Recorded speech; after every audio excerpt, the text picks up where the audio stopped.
नमस्कार विद्यार्थी मित्रांनो, शिक्षण प्रसारक मंडळ वणी द्वारा संचालित लोकमान्य टिळक महाविद्यालय वणी व शिक्षण प्रसारक मंडळ विद्यालय व कनिष्ठ महाविद्यालय वणी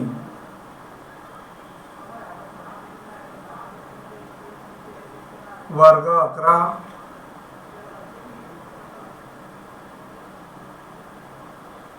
कला विषय समाजशास्त्र। मी प्राध्यापक दादा विठोबा उपासे। आज आपण समाजशास्त्र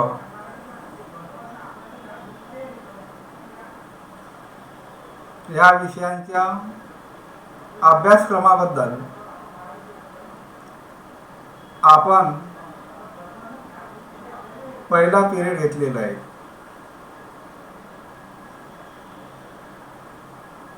पहिल्या तासिकेमध्ये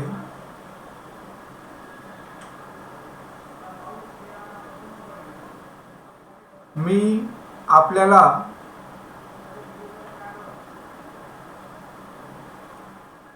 समाजशास्त्र विषयांचे एकूण आपल्याला जे 8 प्रकरणे आहेत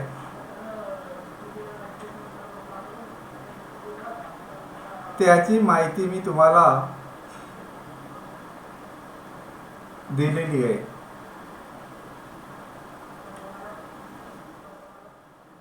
मागील पिरियडमध्ये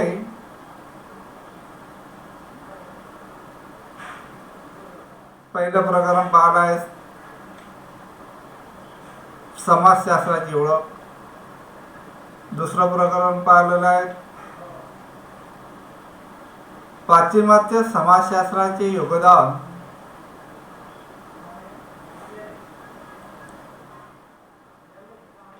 तिसऱ्या प्रकरण पाहिलेलं आहे आपण मूलभूत समाजशास्त्रातील मूलभूत संकल्पना। चौथा चॅप्टर आहे आपल्याला सामाजिक संस्था। पाचवं चॅप्टर आहे आपल्याला संस्कृती।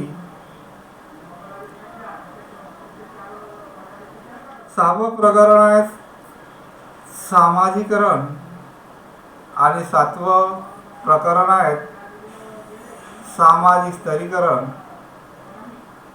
आणि 8वं प्रकरण आहे सामाजिक परिवर्तन। मागच्या पिरियडला प्रकरण 1 मध्ये समाजशास्त्राची ओळख याच्यामध्ये आपल्याला कोणकोणत्या घटकांचा अभ्यास करायचा आहे याची माहिती दिलेली आहे। त्याच्यामध्ये समाजशास्त्राचा व्याख्या पाहिलेला आहे आपण, समाजशास्त्राचा त्या व्याख्येचा अर्थ, समाजशास्त्राचे स्वरूप सुद्धा आहे, समाजशास्त्राचा उदय आहे, समाजशास्त्राचा व्याप्ती, त्याच्यानंतर समाजशास्त्राचे महत्त्व। हे आपल्याला जे घटक आहेत ते पहिल्या प्रकरणामध्ये आपल्याला अभ्यास करायचा आहे। दुसऱ्या प्रकरणामध्ये आपल्याला पाश्चिमात्य समाजशास्त्रज्ञाचं योगदान आणि भारतीय समाजशास्त्रज्ञाचं योगदान याच्यामध्ये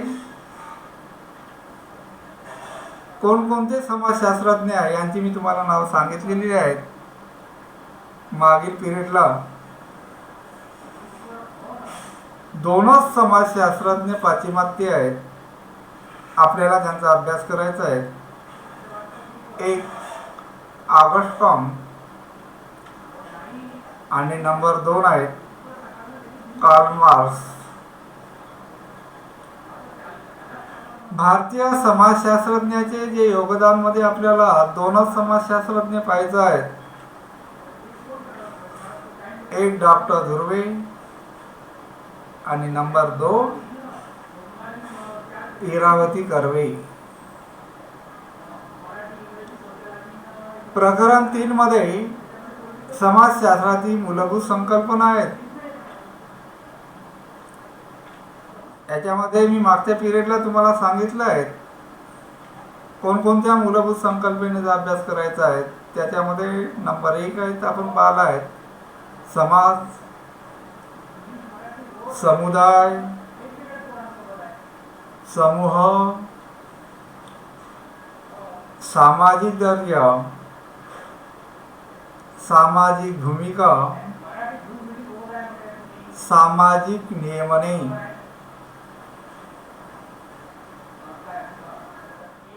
पण आपल्याला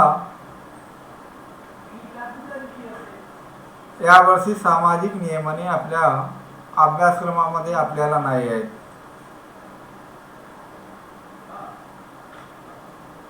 चौथं प्रकरण आपल्याला पाहायचं आहे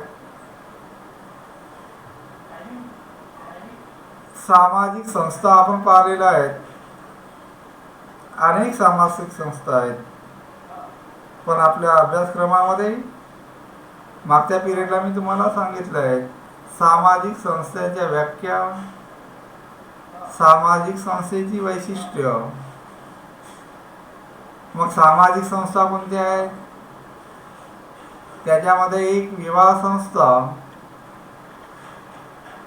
नंबर 2 कुटुंब संस्था, नंबर 3 अर्थव्यवस्था आणि नंबर 4 शिक्षण संस्थेचे महत्त्व. आज आपण प्रकरण 5 पाहणार आहोत. अभ्यासक्रमामध्ये जे घटक दिलेले आहेत.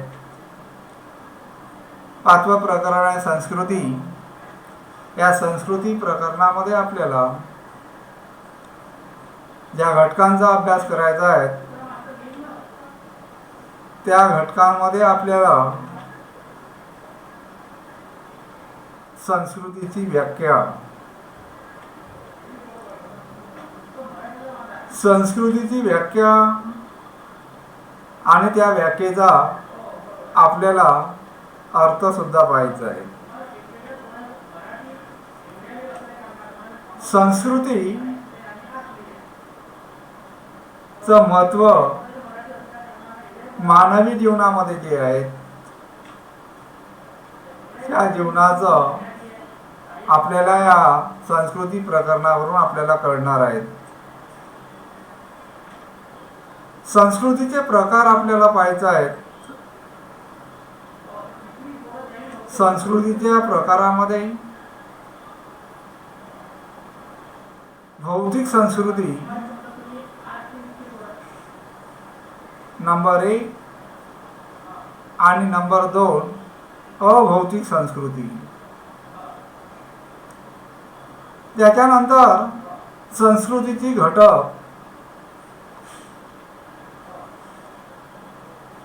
संस्कृतीची जी घटक आहेत, संस्कृतीचे घटक, या संस्कृतीच्या घटकांचा सुद्धा आपल्याला अभ्यास करायचा असल्याचा आपल्या सिलेबसमध्ये आहे. त्याच्यानंतर आपल्याला संस्कृतीचे वर्गीकरण, संस्कृतीचे वर्गीकरण याचा सुद्धा आपल्याला अभ्यास करायचा आहे. आणि संस्कृती या प्रकरणामध्ये सुद्धा आपल्याला स्वसमूह श्रेष्ठतावाद,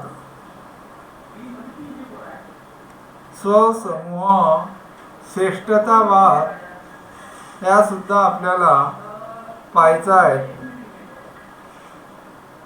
आणि म्हणून आपल्याला त्याच्यानंतर आपल्याला संस्कृती या प्रकरणामध्ये संस्कृतीचे संकरण सुद्धा जाणून घेणे महत्त्वाचं असल्याचं आपल्याला दिसून येतं.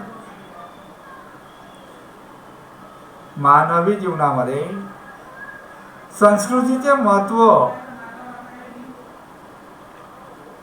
याची चर्चा आपल्याला करायची आहे. संस्कृतीचे जे विविध प्रकार आहेत, संस्कृतीचे जे घटक आहेत, संस्कृतीचे जे वर्गीकरण आहेत, याच्यातील परस्पर संबंध आपल्याला अभ्यास करायचा आहे. समूह श्रेष्ठत्ववाद याचा सुद्धा अभ्यास करायचा आहे आणि संस्कृतीचे संकरण हे सुद्धा आपल्याला जाणून घ्यायचं आहे. प्रकरण 5 संस्कृतीमध्ये अभ्यासक्रमामध्ये इतक्या घटकांचा आपल्याला अभ्यास करायचा आहे. प्रकरण 6 आहे आपलं सामाजिकरण.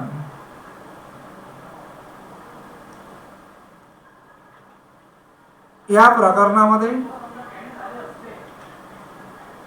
जे घटक आहेत त्या घटकांमध्ये आपल्याला पाहायचं आहे सामाजिकरणाची व्याख्या आणि सामाजिकरणाचा अर्थ आपल्याला पाहायचं आहे. सामाजिकरणाची वैशिष्ट्ये सुद्धा आपल्याला पाहायचं आहे.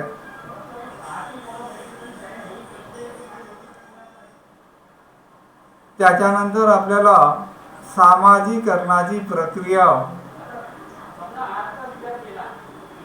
हे सुद्धा आपल्याला पाहायचं आहे.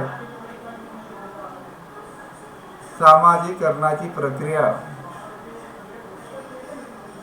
व्यक्तींच्या जीवनामध्ये अनेक अवस्था आहेत. बालपणापासून तर वृद्धावस्थेवरील यांचा सुद्धा आपल्याला अभ्यास करायचा आहे सामाजिकरणाच्या प्रक्रियेमध्ये. त्याच्यानंतर आपल्याला सामाजिकरणाची माध्यमे, व्यक्तीचं सामाजिकरण करायचं असेल तर सामाजिकरणाची अनेक माध्यमे आपल्याला दिसून येतात आणि या माध्यमामधून व्यक्तींचं सामाजिकरण आपल्याला करायचं असतात आणि याच्यामध्ये आपल्याला व्यक्तीचं सामाजिकरण घडवून आणणाऱ्या संस्थांची तुलना करणे,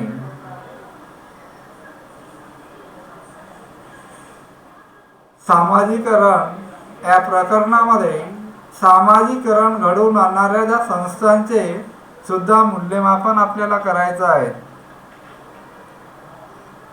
आपल्याला सामाजिकरणाचे मी तुम्हाला आत्ताच सांगितलं आहे. सामाजिकरणाचा अर्थ, व्याख्या आणि अर्थ, सामाजिकरणाची वैशिष्ट्य, सामाजिकरणाची प्रक्रिया, सामाजिकरणाची माध्यमे आणि पुनर्सामाजिकरण. प्रकरण 6 तुम्हाला मी आत्ता सांगितलेल्या या घटकांचा अभ्यास आपल्याला प्रकरण 6 सामाजिकरणामध्ये आपल्याला करायचा आहे. आपलं 7वं प्रकरण आहे सामाजिक स्तरीकरण.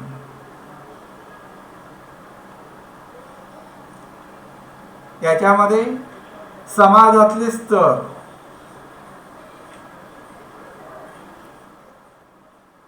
सामाजिक स्तरीकरण म्हणजे काय तर आपल्याला याच्यामध्ये अभ्यासक्रमामध्ये आपल्याला सिलेबसमध्ये अभ्यास करायचा आहे. या प्रकरणामध्ये समाजाची श्रेष्ठ आणि कनिष्ठ स्तरावर झालेली विभागणी, स्तर पडणे, सामाजिक स्तरीकरणाची व्याख्या त्या व्याख्येचा अर्थ, सामाजिक स्तरीकरणाची वैशिष्ट्य, सामाजिक स्तरीकरणाचे प्रकार,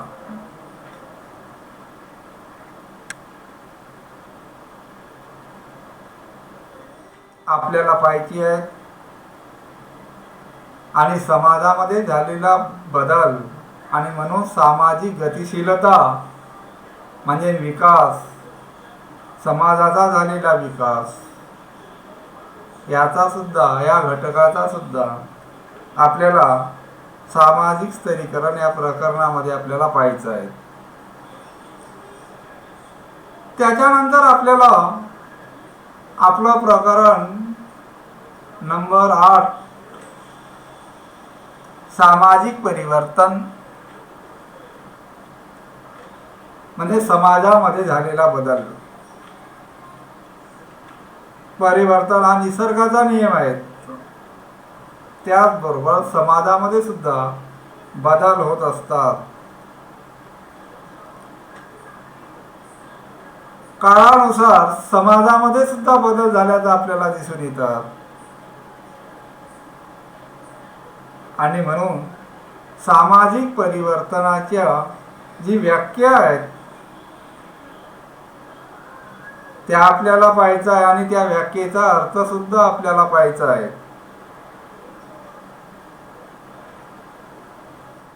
सामाजिक परिवर्तनाची वैशिष्ट्ये सुद्धा आपल्याला पाहायची आहेत.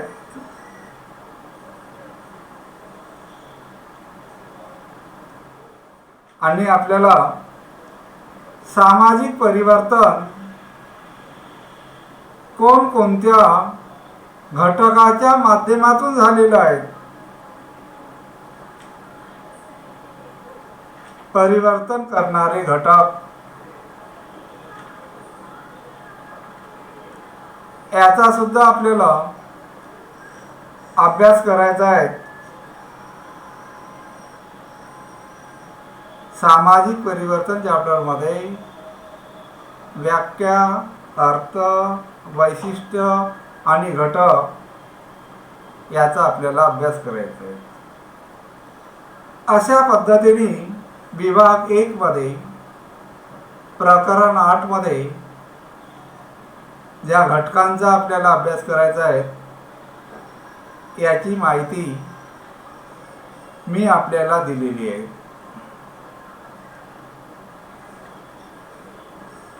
याच्यावर आपल्याला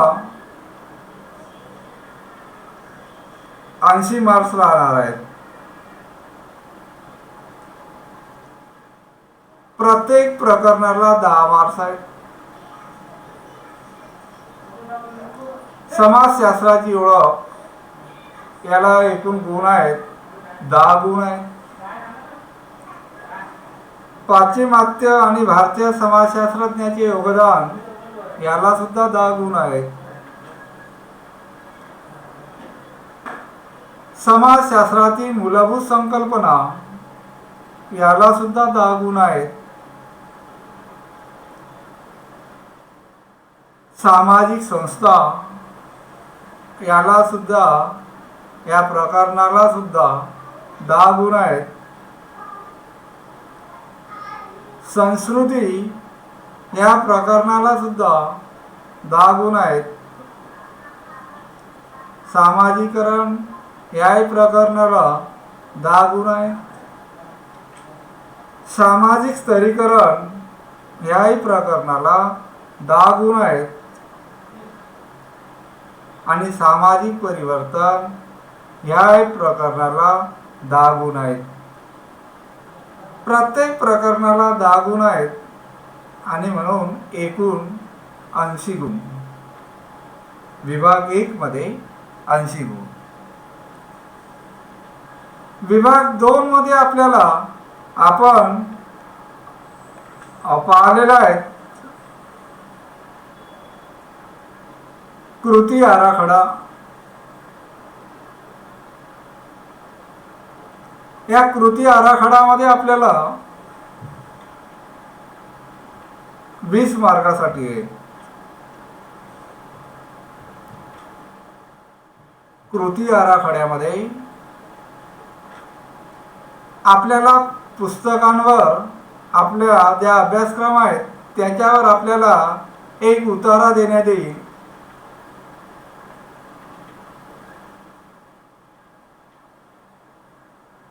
त्याच्यावर आपल्याला एकूण 20 प्रश्न विचारण्यात येईल. त्या प्रश्नाचं स्वरूप आहे एका वाक्यात उत्तरे लिहायत. एकूण 20 प्रश्न विचारेल. प्रत्येक प्रश्नाला 1 गुण राहील.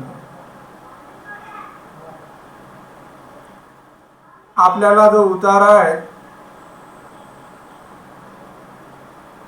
तो आपल्याला काळजीपूर्वक अभ्यास वाचावं लागणार आहे आणि जे प्रश्न दिलेले आहे त्या प्रश्नाचे उत्तर त्या उतार्यामध्ये आपल्याला दिलेली आहेत. या कृती आराखड्यामध्ये जे प्रश्न आहेत विचारण्यात जाणार आहे त्याच्यासाठी तुम्हाला वेळ आहे 1 तासांचा वेळ आहे. पण याच्यामध्ये आपल्याला परफेक्टली उत्तर लिहायचं आहे. जसं उदाहरण तुम्हाला एक देतो मी. तुम्हाला विचारलं आहे समाजशास्त्राचे आद्यजनक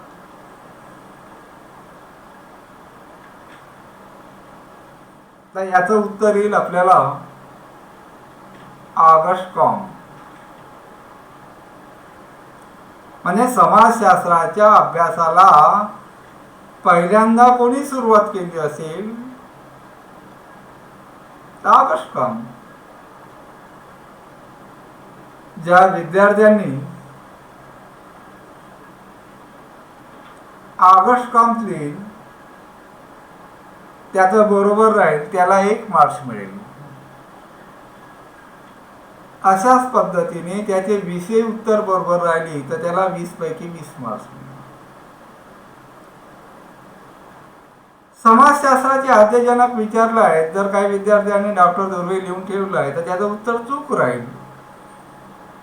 कारण याच्यासाठी राहील आपल्याला प्रश्नाच्या स्वरूपामध्ये भारतीय समाजशास्त्राचा जनक विचारलेला नाही आहे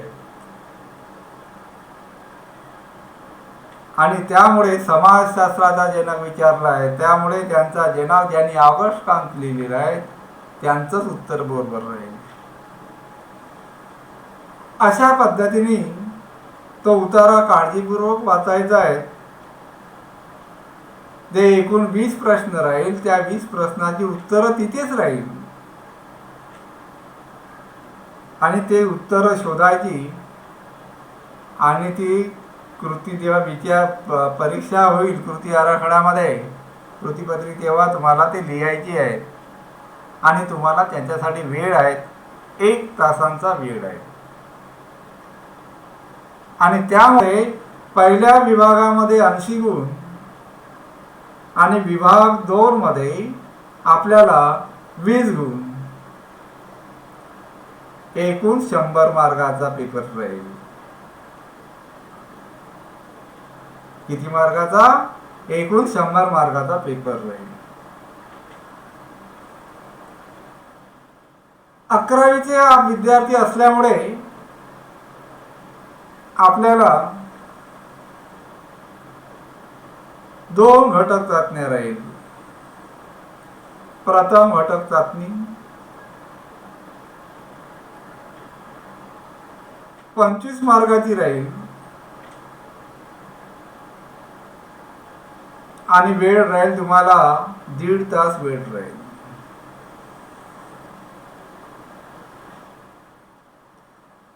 प्रथम सत्रांत परीक्षा 50 मार्काचा राहील आणि वेळ राहील तुम्हाला 2.5 तास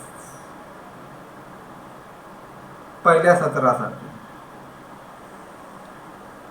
पहिल्या सत्रामध्ये प्रथम सत्रांत परीक्षा आणि प्रथम घटक चाचणी आणि प्रथम सत्रांत परीक्षा. 25 गुणाची घटक चाचणी, प्रथम सत्रांत परीक्षा 50. दुसऱ्या सत्रामध्ये आपल्याला द्वितीय घटक चाचणी राहील. द्वितीय घटक चाचणीमध्ये आपल्याला ती सुद्धा 25 गुणाची राहील. वेळ राहील 1.5 तास. आणि द्वितीय सत्रांत परीक्षा राहील 80 गुणाची राहील.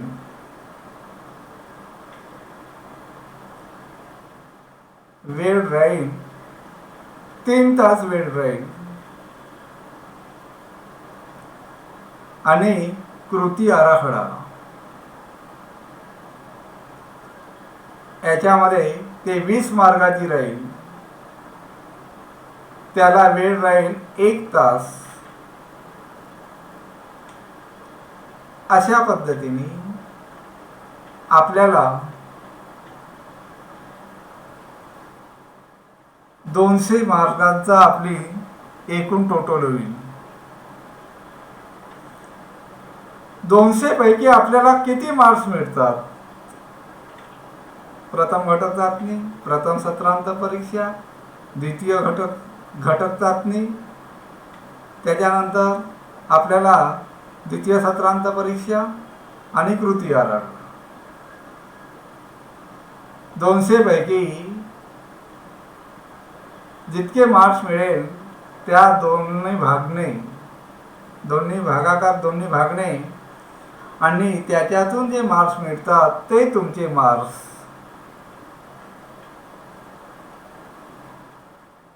जर तुम्हाला पूर्णच मार्क्स मिळाले, तर उदाहरण म्हणून तुम्हाला मी सांगतो, जर आपल्याला पूर्णच मार्क्स मिळाले आहेत 200, तर 200ला 2ने भागणे म्हणजे 100. तुम्हाला येणारे मार्क्स 100 असतात. अशा पद्धतीने तुम्ही जेवढे मार्क्स मिळवाल त्या मार्क्सला 2ने भागून जे मार्क्स मिळतात ते तुमचे मार्क्स असतात. अशा पद्धतीने आपल्याला 11वीमध्ये आपण प्रकरणे पाहिलेले आहेत. या प्रकरणामध्ये कोणकोणती घटक आहेत हे सुद्धा आपण पाहिलेलं आहे. त्याच्यानंतर विभाग 2 मध्ये कृती आराखडा सुद्धा आज आपण पाहिलेला आहे. त्याच्यानंतर ज्या परीक्षा होत असतात त्या परीक्षेबद्दल सुद्धा तुम्हाला आम्ही आज माहिती दिलेली आहे. आज आपण इथेच थांबू आणि उद्याच्या पिरियडला आपण पहिल्या प्रकरणाला आपण सुरुवात करू. समाजशास्त्रांची ओळख. धन्यवाद.